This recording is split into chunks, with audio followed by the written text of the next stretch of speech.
आज हम लोग स्टार्ट करेंगे क्लास 9th का फर्स्ट चैप्टर फिजिक्स का, विज्ञान और मापन। सबसे पहले हम लोग समझते हैं विज्ञान किसको कहते हैं। तो विज्ञान अध्ययन का वह क्षेत्र है जो अवलोकन और प्रयोग द्वारा हमारे आसपास की दुनिया की खोज और वर्णन करता। जैसा आप लोग समझते होंगे, इसमें कोई बहुत बड़ा बात नहीं है कि यह एक जानते हैं विज्ञान एक अध्ययन का क्षेत्र है जो अवलोकन और प्रयोग द्वारा हमारे आसपास की दुनिया की जितनी भी चीज़ हैं, पहले से जो चीज़ पड़ा हुआ उसी को ये लोग खोजते हैं और फिर उनका वर्णन करते हैं और सही तरीके से यूज करना बताते हैं। और जिस तरीके से लोग खोजते हैं उसको हम लोग वैज्ञानिक विधि कहते हैं, साइंटिफिक मेथड। उसको भी हम लोग आगे समझेंगे। पहले इसको समझ लेते हैं। वैज्ञानिक विधि लास्ट में समझेंगे, पहले समझते हैं विज्ञान क्या होता है। तो विज्ञान का परिभाषा आपको लिख दिया। फिर विज्ञान होता कितने प्रकार के, तो विज्ञान दो प्रकार का होता है। पहला होता है फिजिकल साइंस एंड दूसरा होता है लाइफ साइंस। फिजिकल साइंस के अंदर हम लोग दो पढ़ते हैं, एक है फिजिक्स जिसको हम लोग कहते हैं भौतिकी फिजिक्स, इसको हिंदी में कहा जाता है भौतिकी। एक होता है केमिस्ट्री आप लोग थोड़ा सा अंग्रेजी लिख लीजिएगा क्योंकि बहुत बच्चे को दिक्कतें होती है इसके अंदर। और केमिस्ट्री इसको हिंदी में कहा जाता है रसायन शास्त्र। आपको फिजिकल साइंस के अंदर ये सारा का सारा चीज़ पढ़ना। फिर लाइफ साइंस के अंदर भी दो होते हैं, एक का नाम है जूलॉजी और एक का नाम है बॉटनी। एक का नाम क्या है, जूलॉजी, और एक का नाम है बॉटनी। आपको ये दो पढ़ने हैं। जूलॉजी को इंग्लिश में हिंदी में प्राणी विज्ञान कहते हैं, जूलॉजी को प्राणी विज्ञान और बॉटनी को वनस्पति विज्ञान कहते हैं। ठीक है, तो हम लोग अभी आपको दोनों ये जूलॉजी एंड बॉटनी दोनों बायोलॉजी के अंदर ही पढ़ने को मिलेगा। और ये फिजिक्स एंड केमिस्ट्री इसका दो अलग अलग बुकें अवेलेबल हैं। चलिए अब बारी है वैज्ञानिक विधि सीखने का, क्योंकि हमने थोड़ी देर पहले ये पढ़ा था कि विज्ञान जिस विधि के द्वारा सब कुछ खोजता या वर्णन करता है उसे हम लोग वैज्ञानिक विधि कहते हैं। अब इसको इंग्लिश में साइंटिफिक मेथड किया जाता है। ये उतना इम्पोर्टेंट नहीं है लेकिन फिर भी आप लोग को जानना ज़रूरी है कि सबसे पहले क्या किया जाता है, ऑब्जर्वेशन किया जाता है। मतलब घटनाओं को सावधानीपूर्वक अवलोकन किया जाता, सावधानीपूर्वक अवलोकन, पॉइंट बना के लिख सकते हैं, कोई दिक्कत नहीं। सावधानीपूर्वक अवलोकन किया जाता है। उसके बाद दूसरा संभावित कारणों का अनुमान लगाया जाता है, यानी कि इस चीज़ से क्या क्या होने वाला, क्या क्या नुकसान होंगे, क्या क्या फ़ायदा होंगे, वो सभी चीज़ों को देखा जाता है। तो हम लोग लिख सकते हैं दूसरा में सावधानीपूर्वक अनुमान, सावधानीपूर्वक एक तरीके से सभी के सभी चीज़ सावधानीपूर्वक ही किया जाता है। संभावित कारणों का अनुमान लगाना आप लोग लिख लीजिएगा। फिर तीसरा पॉइंट में क्या कर जाता है, जो जांच किया जाता है हर एक चीज़ों को। उसके बाद जांच के आधार पर निष्कर्ष निकाला जाता है कि इसको हम लोग यूज कहाँ पे करेंगे। तो विज्ञान के अंदर जो भी चीज़ किया जाएगा वो वैज्ञानिक मेथड से ही किया जाता है। ऐसा नहीं है खोज दिए उसका क्या फ़ायदा हो रहा है, नुकसान हो रहा है, उसका किस तरीके से यूज करेंगे, कोई कुछ पता नहीं है। लेकिन विज्ञान के अंदर जो चीज़ पढ़ा जाता है उसे हम लोग वैज्ञानिक विधि के द्वारा सबसे पहले वैज्ञानिकों को पता चलता। सबसे पहले किनको पता चलता, वैज्ञानिकों को। और ध्यान रखिएगा वैज्ञानिकों ही वैज्ञानिक विधि यूज करते हैं। उसके बाद जो चीज़ बताया जाता है वही हम लोगों को पढ़ाया जाता है किताब के अंदर। तो सबसे पहले क्या हुआ, विज्ञान को किस विधि के द्वारा वैज्ञानिकों ने अध्ययन किया, वैज्ञानिक विधि के द्वारा वैज्ञानिकों ने जो चीज़ बताया गया है उसे किताब में लिखा गया। इसीलिए अल्बर्ट आइंस्टाइन एक महान वैज्ञानिक थे, उन्होंने कहा था कि एक बात हमेशा याद रखना कि जो भी बात तुम अपने किताबों में सीखते हो ये पीढ़ियों दर पीढ़ियों द्वारा उत्साहपूर्वक किए गए प्रयास और परिश्रम का ही फल है। यह सब कुछ एक तरीके से आप लोगों के विरासत के रूप में दिया गया, अतः इसका जितना हो सके उतना आगे बढ़ाने की कोशिश करें और अपनी अगली पीढ़ी को भी निष्ठापूर्वक सौंपने का कोशिश करें। अब हम लोगों ने अभी विज्ञान को थोड़ा सा समझा, इसके आगे बारे में डिटेल में हम लोग चर्चा करेंगे। इसके बाद जो आता है अब हम लोग समझते हैं मापन किसे कहते हैं। अच्छा, इसको समझने के लिए सबसे पहले चलिए हमने कहा ये 1 लीटर का जग बनाया गया और इस जग के अंदर हमें दूध नापना है कि इसमें कितना दूध आएगा। तो हम लोग क्या काम करते हैं, इससे तुलना करते हैं, जितना दूध इसके अंदर आ जाएगा उतना। अब मान के चलिए ये 1 लीटर का, तो 1 लीटर में हम लोग क्या करते हैं, इससे तुलना करते हैं। इसमें जितना दूध भर जाएगा जब, तो ये क्या कहलाता है, यह 1 लीटर दूध है। अर्थात इस लीटर से हमने जो जितना दूध दिया उसको तुलना किया और यही तुलना करना मापन कहलाता है। और ऐसा कहा जाता है कि जो साइंस जो है वो मापन पे आधारित होता है, यानी कि बिना मापन का साइंस समझना कठिन है, कठिन क्या इम्पॉसिबल है, तो विज्ञान जो है वो मापन पर आधारित है। अब सर मापन किया किसको जाएगा, बात तो वही है। तो जिसे मापन किया जाता है उसको हम लोग राशि कहते हैं। हम लोग पढ़ेंगे अभी फिजिकल भौतिकी राशि, आधारी राशि, उसके अंदर व्युत्पन्न राशि पढ़ेंगे, फिर हम लोग आगे अनेक सारी चीज़ें पढ़ेंगे। तो सर राशि क्या होता है, तो राशि जैसे लंबाई, द्रव्यमान, ये सभी के सभी राशि होती है। यानी कि जिसे मापा जाता है वो राशि कहलाता है, और जिसमें मापा जाता है उसे हम लोग मात्रा कहते हैं। यानी कि एक तरीके से आप समझ सकते हैं, जो किसी राशि का माप, किसी राशि का परिमाण हम लोग कैसे ज्ञात करते हैं, तुलना करके। जो परिमाण ज्ञात करते हैं वही तो उसका मापन कहलाता है। और जो मात्रा किसे कहते हैं, तो देखिए किसी भी चीज़ को मापने के लिए कुछ चीज़ों की आवश्यकता होती है। जैसे लंबाई, लंबाई को मापने के लिए हम लोग कहेंगे ये 5 है, 5 कुछ नहीं होगा। इसके बाद हम लोग क्या लगाते हैं, मीटर। तो ये लंबाई के बाद जो ये मीटर दिया गया, इसी को हम लोग मात्रा कहते हैं। मात्रा के बारे में हम लोग डिटेल से चर्चा करेंगे।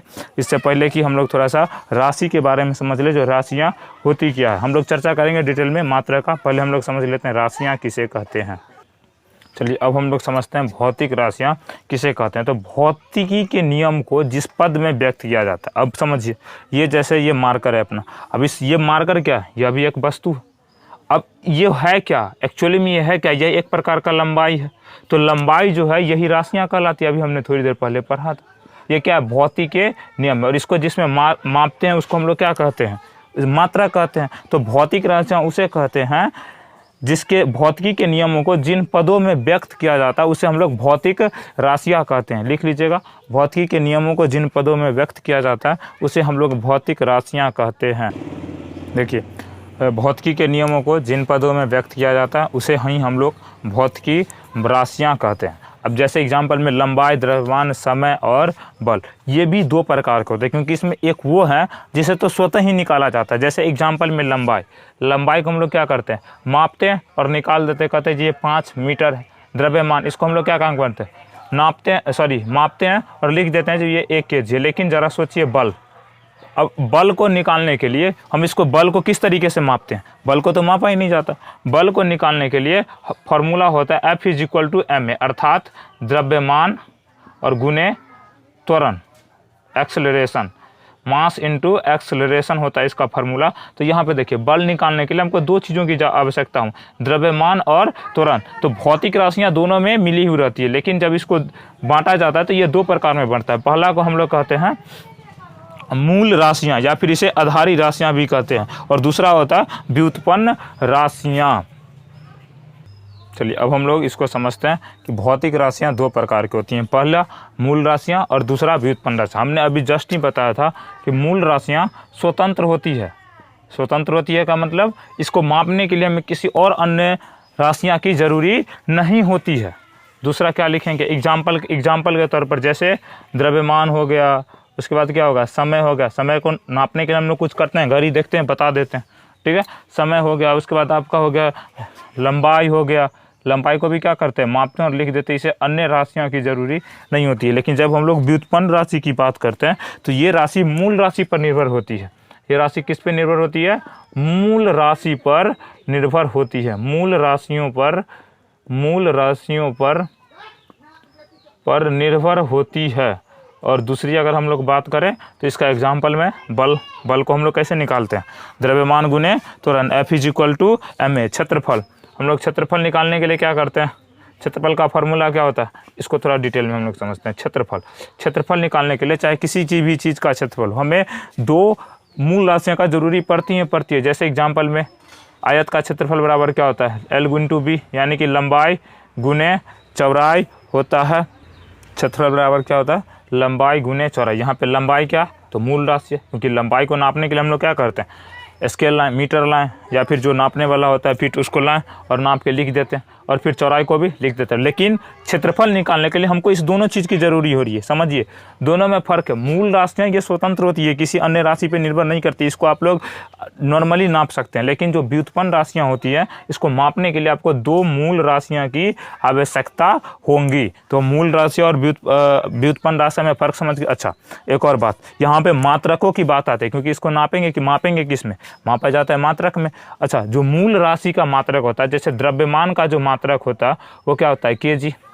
समय का हम लोग आगे समझेंगे सबको मात्रक कैसे फिक्स किया गया था। समय का SI मात्रक क्या होता है सेकेंड, लंबाई का क्या होता है मीटर।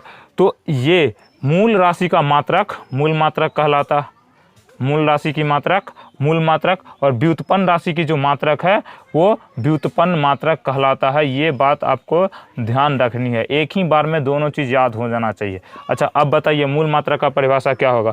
जो मूल राशियों का परिभाषा था अर्थात मूल मात्रक भी स्वतंत्र होते हैं, इनके मात्रक निकालने के लिए किन्हीं और मात्रकों की आवश्यकता नहीं होती है। लेकिन जब हम लोग व्युत्पन्न राशियों का मात्रक निकालेंगे तो उसमें हम लोग मूल राशि का भी मात्रक निकाल के, जैसे क्षेत्रफल का SI मात्रक क्षेत्रफल का SI मात्रक आपसे अगर पूछ दिया, SI मात्रक पढ़ेंगे, क्षेत्रफल का मात्रक पूछ दिया तो हम लोग मात्रक कैसे ज्ञात करते हैं। तो लंबाई का मात्रक मीटर, चौड़ाई का मात्रक मीटर, और इसको गुना करेंगे तो मीटर स्क्वायर। अर्थात क्षेत्रफल को मात्रक निकालने के लिए हमें मूल राशि के मात्रकों की आवश्यकता हुई, दोनों मूल राशि की आवश्यकता हुई।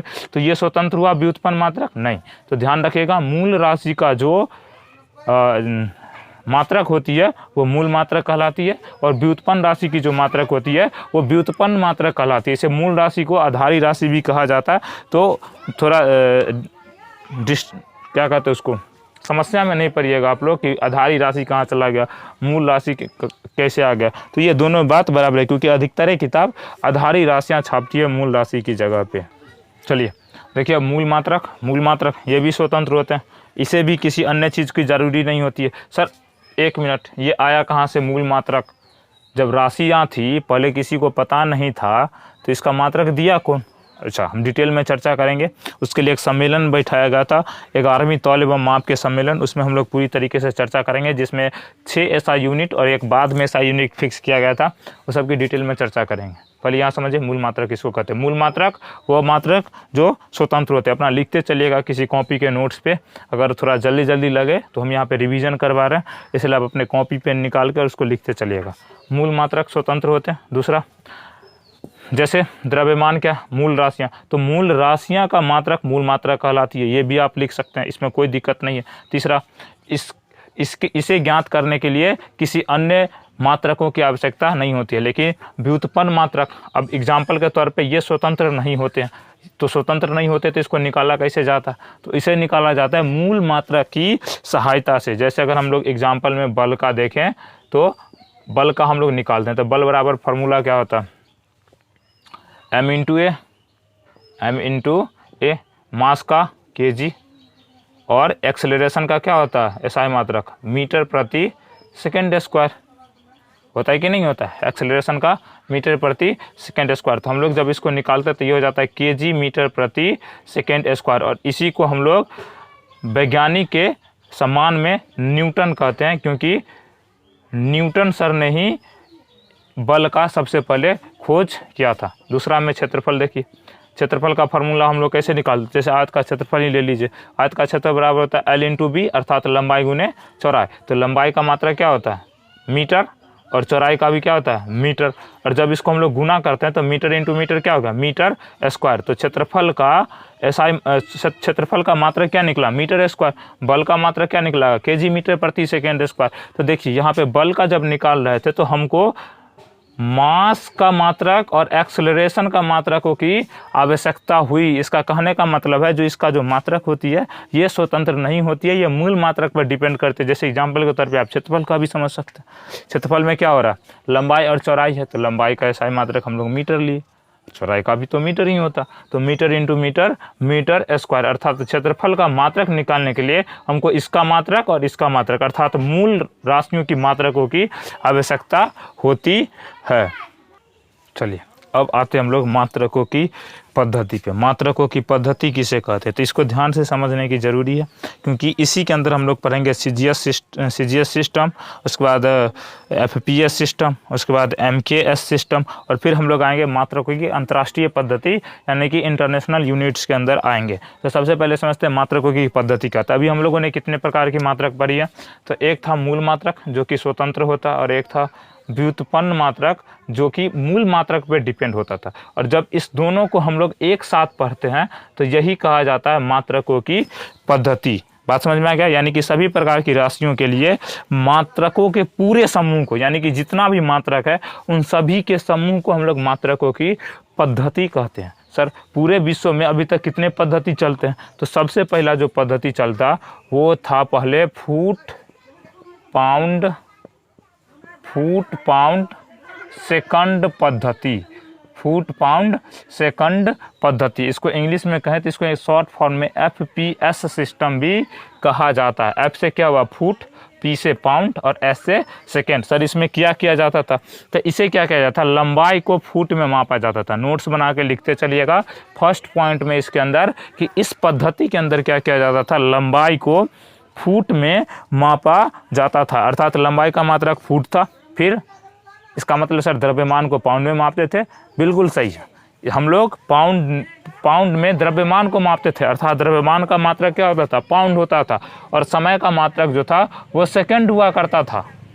आप ये बात नोट्स में लिख लीजिएगा क्या कि फुट पाउंड सेकंड पद्धति के अंदर लंबाई को फुट में, द्रव्यमान को पाउंड में एंड समय को सेकंड में मापा जाता है। और इसे संक्षेप में FPS सिस्टम भी कहा जाता। और इसे एक और नाम दिया जाता था जिसे हम लोग ब्रिटिश पद्धति भी कहते थे, क्योंकि पहले ब्रिटिश काल में यही पद्धति सबसे ज़्यादा फेमस थी। उसमें लंबाई को हम लोग फुट में मापा थे, अभी भी हम लोग फुट में मापते हैं, ऐसा बात नहीं है, लेकिन अभी पूरे इंटरनेशनल में एक जैसा ही मात्रक चलती है, उसका हम लोग चर्चा बाद में करेंगे। लंबाई का सही मात्रक फुट हो गया, द्रव्यमान का पाउंड, समय का सेकंड। अब इसी तरीके से अगर हम लोग अगला पद्धति को देखें तो अगला पद्धति जो है वो है अपना सेंटीमीटर ग्राम सेकंड पद्धति। क्या? सेंटीमीटर ग्राम सेकंड पद्धति। दूसरा हमारा सेंटीमीटर ग्राम सेकंड पद्धति। इसे संक्षेप में नोट्स बना के फिर नीचे लिखते जाएगा। इसे संक्षेप में C से सेंटीमीटर, G से ग्राम एंड S से सेकंड, यानी कि CGS सिस्टम भी कहते थे। ये बात ध्यान में रखिएगा। अच्छा, यहाँ लंबाई को किस में मापते थे? फुट में। और इस पद्धति में क्या किया जाता था? लंबाई को सेंटीमीटर में मापा जाता था। यहाँ द्रव्यमान को पाउंड में, तो यहाँ पे द्रव्यमान को ग्राम में मापा जाता था। और यहाँ पे सेकंड को हर एक समय को हमेशा सेकंड में ही मापा जाता था, चाहे कोई भी पद्धति हो। ठीक है। और अगला जो तीसरा पद्धति है अपना वो है मीटर किलोग्राम सेकंड पद्धति। क्या? मीटर किलोग्राम सेकंड पद्धति। चलिए इसको थोड़ा सा देख लेते हैं। तीसरा सिस्टम क्या चल रहा था? वो चल रहा था मीटर किलोग्राम सेकंड पद्धति। अब सिंपल सी बात, लंबाई को फुट में मापा जाता था, इसमें लंबाई को सेंटीमीटर में, तो इसमें लंबाई को मीटर में मापा जाता था। किस में मापा जाता था? मीटर में। यहाँ पे लंबाई को मीटर में, द्रव्यमान को किलोग्राम में, समय को सेकंड में। कहा सर अभी भी तो हम लोग लंबाई को मीटर में ही मापते हैं, द्रव्यमान को किलोग्राम में ही मापते हैं, समय को तो सेकंड में मापते ही मापते हैं। हम कहे रुको, सब्र करो, अभी जब इंटरनेशनल पढ़ाएंगे तो उसमें देखेंगे कि इसी पद्धति को लगभग यूज किया गया था सम्मेलन के अंदर, जब सभी देश आपस में बैठ के चर्चा कर रहे थे। सर उसका ज़रूरी क्यों पड़ा? अच्छा, आप खुद ही दिमाग लगाओ। किसी देश में FPS सिस्टम चल रहा है, मतलब वहाँ पे लंबाई को फुट में माप रहा है, आदमी द्रव्यमान को पाउंड में माप रहा है, समय को सेकंड में माप रहा है। दूसरा देश उठा कहा नहीं, हम CGS सिस्टम फॉलो करेंगे, यानी कि लंबाई को हम लोग सेंटीमीटर में मापेंगे, द्रव्यमान को ग्राम में मापेंगे, समय को सेकंड में मापेंगे। लो, अब तुम व्यापार करते रहो, क्योंकि वहाँ जाएगा तो फुट में दिया हुआ रहेगा, यहाँ आएगा तो सेंटीमीटर में रहेगा, यानी कि दोनों में बहुत सारे कन्फ्यूजन हुए। इसीलिए एक अंतर्राष्ट्रीय सम्मेलन बैठाया गया था, और वो सम्मेलन बैठाया गया था अक्टूबर 1960 में। कब बैठाया गया था?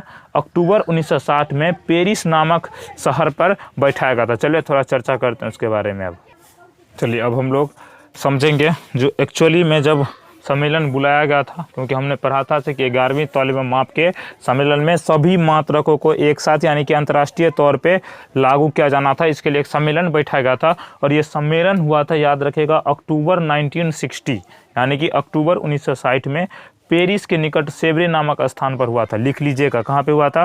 पेरिस के निकट एक सेवरे नामक स्थान है, वहाँ पे हुआ था। पेरिस एक देश का नाम है, उसी के अंतर्गत यहाँ पे ये सम्मेलन को बैठाएगा। तो इसमें लंबी परिचर्चाओं के बाद क्या किया गया? 6 आधारी मात्रकों को डिसाइड किया गया था। 6 आधारी मात्रकों को किस तरीके से डिसाइड किया गया था वो हम फिर आगे चर्चा करेंगे। पहले समझिए यहाँ से 6 आधारी मात्रक जो डिसाइड किए गए थे उसमें सबसे पहला था लंबाई, और लंबाई का ऐसा मात्रक डिसाइड किया गया मीटर। कहा गया जब अभी हम लोग लंबाई को किस में मापेंगे? तो मीटर में ही मापेंगे। द्रव्यमान द्रव्यमान को किस में मापेंगे, तो केजी में ही मापेंगे, समय को सेकेंड में। अर्थात ये पूरा MKS सिस्टम आ गया था उसके अंदर। उसके बाद जो और जोड़ा गया था वो था विद्युत धारा, इलेक्ट्रिक करंट। आप लोग जानते होंगे कि इलेक्ट्रिक करंट को हम लोग एम्पियर में मापते हैं, और ताप को हम लोग केल्विन, यानी कि जिसे हम लोग टेम्परेचर कहते हैं, वो एक्चुअली में डिग्री सेल्सियस में नहीं केल्विन में मापा जाता है। और केल्विन से जब हम लोग डिग्री सेल्सियस में चेंज करते हैं उसका भी हम लोग तरीका सीखेंगे आगे। बस इतना ध्यान रखिएगा, जो 11वीं तौलें माप के महासम्मेलन में 6 आधारी मात्रक डिसाइड किए गए थे। इसमें एक था लंबाई, जिसका मात्रक डिसाइड किया गया था मीटर, दूसरा था द्रव्यमान, जिसका मात्रक डिसाइड किया गया था किलोग्राम, एक था समय, जिसका डिसाइड किया गया था सेकेंड, एक था विद्युत धारा, जिसका डिसाइड किया गया था एम्पियर, उसके बाद एक ताप, जिसका केल्विन, एंड लास्ट में ज्योति तीव्रता था, जिसका SI मात्रक कैंडेला डिसाइड किया गया था। अच्छा, उसके बाद सर हम तो 7 देखे थे किताब में, बिल्कुल सही है। एक और सम्मेलन बुलाया गया था जिसके अंदर पदार्थ के परिणाम को हम लोग मोल के द्वारा, यानी कि पदार्थ के परिणाम का मात्रक मोल डिसाइड किया था। और वो जो सम्मेलन हुआ था वो था 14वीं तौलें माप के महासम्मेलन, यानी कि 11 के बाद 12-13 में कुछ नहीं हुआ। 14वीं तौलें माप के महासम्मेलन में एक और चीज को जोड़ा गया था जिसका नाम है पदार्थ का परिणाम। पदार्थ का परिणाम, इस पदार्थ के परिणाम का SI मात्रक मोल है। और ये आपका एक पूरा का पूरा चैप्टर देखने को मिलेगा एक क्लास में, इसको हम लोग मोल कॉन्सेप्ट के नाम से जानते हैं, जिसमें एक एवोगाद्रो नंबर होता है 6.022 × 10⁻23। उसको हम लोग बाद में चर्चा करेंगे। पहले यहाँ समझ लीजिए कि पदार्थ के परिणाम जिसका SI मात्रक मोल होता है, उसको हम लोग 14वीं तौलें माप के महासम्मेलन, जो कि 1970 में कहाँ हुआ था, फ्रांस के अंदर हुआ था। और यहीं से फ्रांस का जो नामांकन किया गया था वहाँ पे इस सम्मेलन का, देखिए वहाँ पे इसका नाम क्या गया था, 11वीं तौलें माप के महासम्मेलन, उसमें कुछ नहीं। लेकिन जब इसको फ्रांस में आयोजित किया गया तो वहाँ पे एक नामांकन किया गया था इस नई पद्धति का। जैसे हम लोग CGS पद्धति पढ़ते हैं, तो ये पूरा का पूरा पद्धति बन गया था। यानी इस पद्धति के अंदर लंबाई, द्रव्यमान, समय, विद्युत धारा, ताप, जैसे हम लोग पढ़े थे ना, CGS पद्धति, CGS system, MKS system, FPS system, उसी तरीके से ये जब एक पूरा पद्धति बन गया तो वहाँ पे एक नामांकन किया गया था जिसका नाम था सिस्टमे इंटरनेशनल डी यूनिट्स। यहाँ पे सिस्टम है, सिस्टम नहीं है, यहाँ पे आपको समझना पड़ेगा। एक्चुअली में इसको सिस्टम ही पढ़ा जाता है, लेकिन ये वहाँ का फ्रांसीसी नामांकन के तौर पर वहाँ पे सिस्टम का इंग्लिश सिस्टम में होता। इंटरनेशनल डी यूनिट्स, सिस्टम में इंटरनेशनल डी यूनिट्स हुआ था। और इसी को हम लोग शॉर्ट में S से सिस्टम, I से इंटरनेशनल, और D को छोड़ के U से क्या किया जाता है, इसको यूनिट, और इसी को हम लोग SI यूनिट का नाम देते हैं। कि लंबाई का SI मात्रक मीटर हो गया, द्रव्यमान का SI मात्रक किलोग्राम हो गया, समय का SI मात्रक सेकेंड हो गया, विद्युत धारा का SI मात्रक एम्पियर हो गया, ताप का SI मात्रक केल्विन हो गया। और ये सारा का सारा चीज़ें एक और इसमें डिसाइड किया गया था, वो था संपूरक राशियाँ। संपूरक राशियाँ जिस तरीके से समतल कोण हो गया, घन कोण हो गया, इन सभी की चर्चा हम लोग अगले वीडियो में करेंगे। जो भी दिक्कत है वो आप कमेंट करके हमसे पूछ सकते हैं।